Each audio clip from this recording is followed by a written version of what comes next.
An impulse is a force that's exerted on a body for a particular amount of time.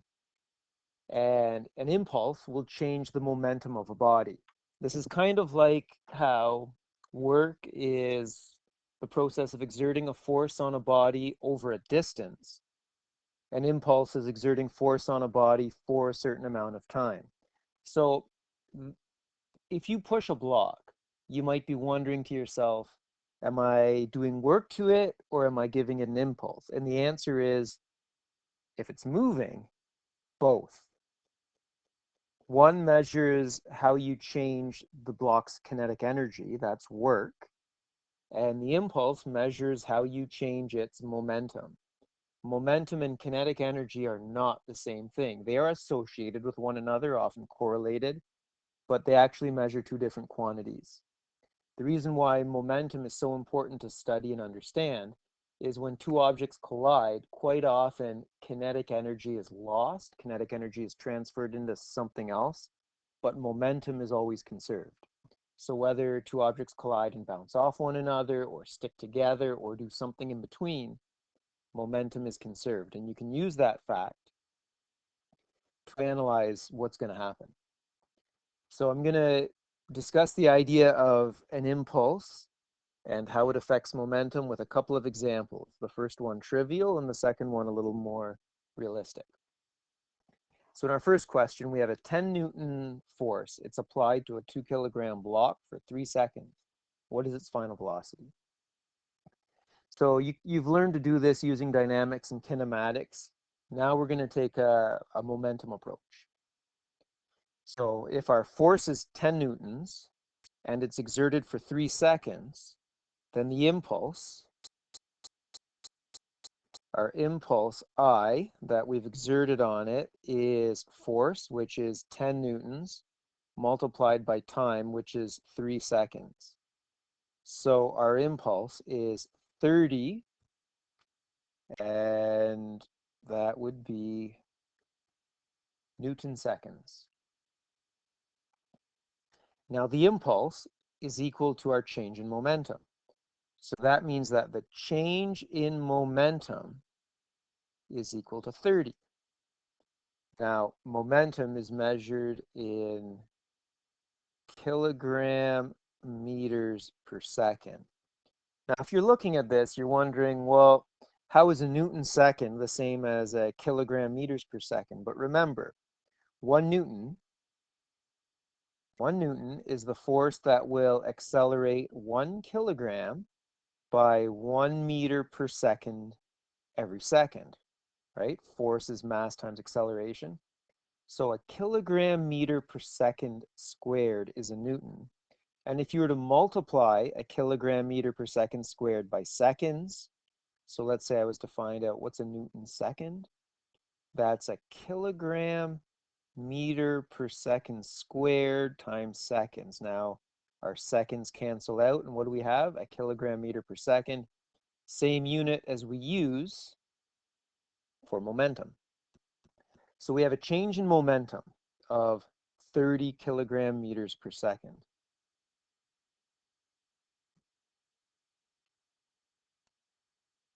So with that, our momentum, let's assume this block started off staying still, our momentum is 30. And sorry, just trying to scroll up here.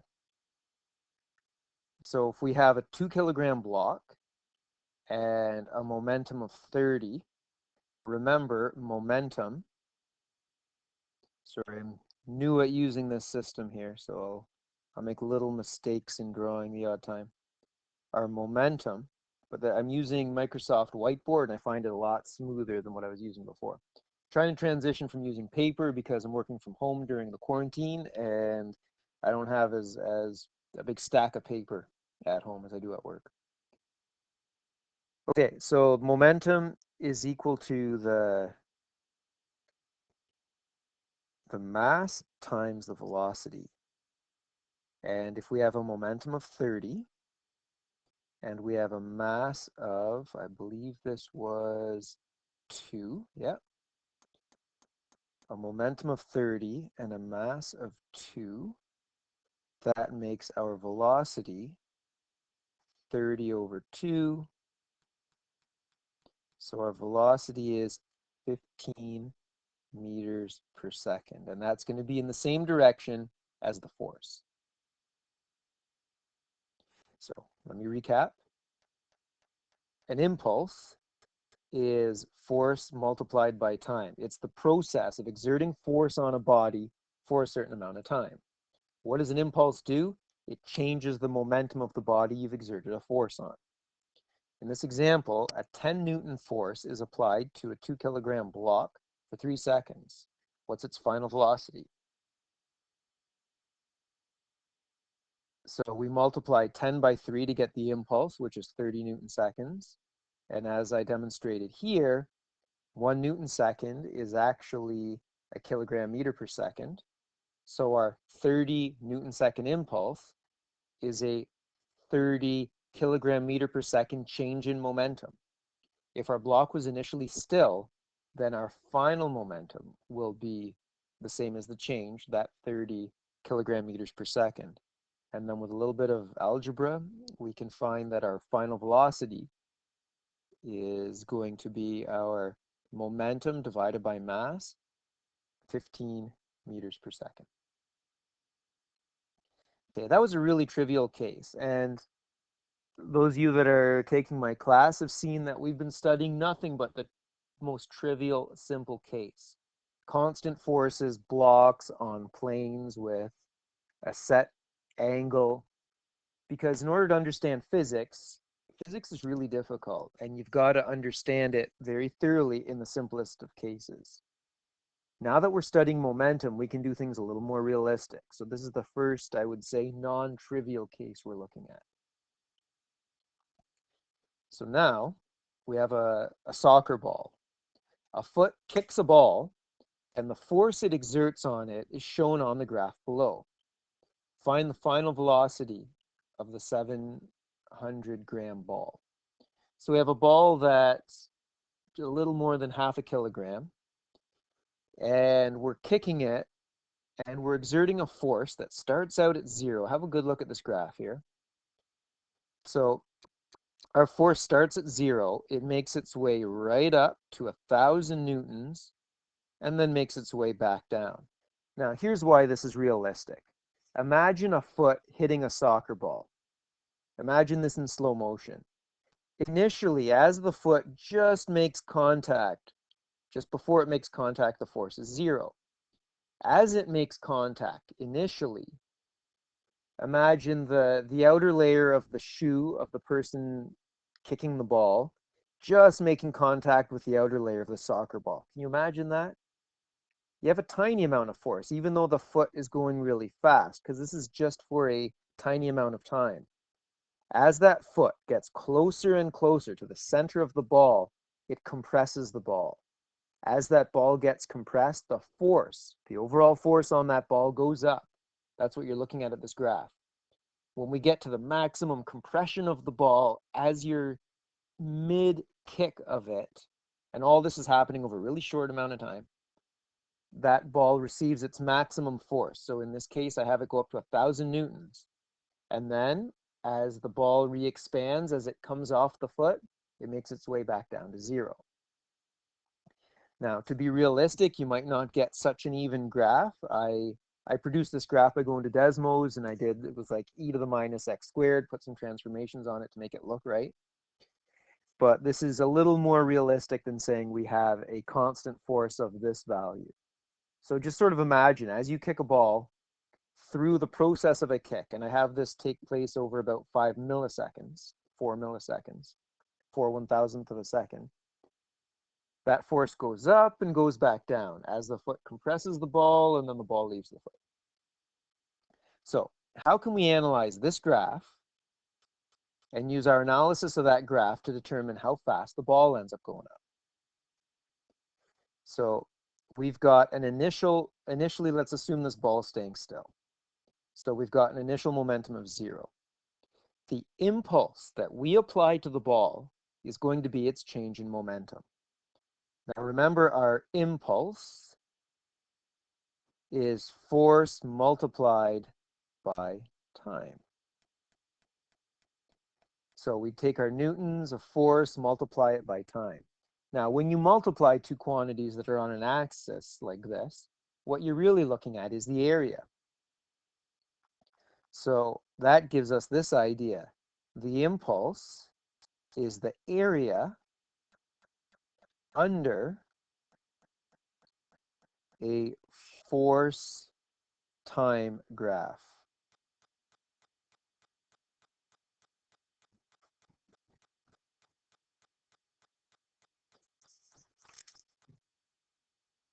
And the area under this graph, it's a curve. If you could apply a little bit of integral calculus, you could find it exactly, but given where you are right now in your studies, let's just come up with a good estimate for it. So I'm going to do an estimate by turning that into a triangle. See how this triangle is going to overestimate here, but it's going to underestimate there, and so on. So it's going to come out about even. So this triangle is going from about 1 millisecond to 5 milliseconds, and it's going up to 1,000 newtons. So the area is half base times height. So my area here is 1/2 of my base is 4, and again, that's milliseconds. And my height is 1,000, and that's newtons. So that's going to give me 2,000 Newton milliseconds. Newton milliseconds. So that is going to be 2 Newton seconds. So the impulse that we've applied, even though we've gone up to 1,000 newtons, it was for this tiny amount of time. The impulse that we've applied is actually only 2 Newton seconds. So if our impulse is 2 Newton seconds, that means our change in momentum is 2 kilogram meters per second. And remember, your momentum is your mass times your velocity. So that means that my 2 kilogram meters per second is equal to 0.7 kilograms times my velocity. Why is that 0.7? Have a good look at that question again. 700 grams. If the ball's got a mass of 700 grams, that's 0.7 kilograms. Remember, we're doing everything in SI units. We're using newtons, kilograms, meters, and seconds. So now my velocity is 2 over 0.7, which is 2.86 meters per second. Let me recap. Our idea is this. An impulse that you give a body is the force you exert on it multiplied by the amount of time that you exerted the force for. And that impulse will be your change in momentum. Now, exerting a force over time on a body can be calculated by looking at the area under a force time graph, because how do you find area? You find area by taking whatever's here and multiplying it by whatever's on that axis. So when we multiply them together, we're multiplying force by time, we get area. So the area under force times time graph is the impulse. We're doing an estimate here because in a realistic question, things don't change at a constant rate. For example, when you exert a force on a ball, you get a maximum force when the ball is compressed. If you go on YouTube, you can look up slow motion or super high speed film of a golf ball getting hit by a golf club. Now there's a fake video that shows this ridiculous compression of the ball, but then there's also a realistic version. And what you can see is that the force starts out as almost nothing, and then while through contact, the ball gets compressed. That's where force is maximum, and then it decompresses, expands, and the ball takes off. So that's what we're analyzing here, that idea. So we found the area under the force time curve. That area was equal to the impulse. And remember, the impulse is equal to the change in momentum. 2 Newton seconds is 2 kilogram meters per second of momentum change. So given a mass of 0.7 kilograms and a new momentum of 2, simple bit of algebra, we get a final velocity of the ball of 2.86 meters per second.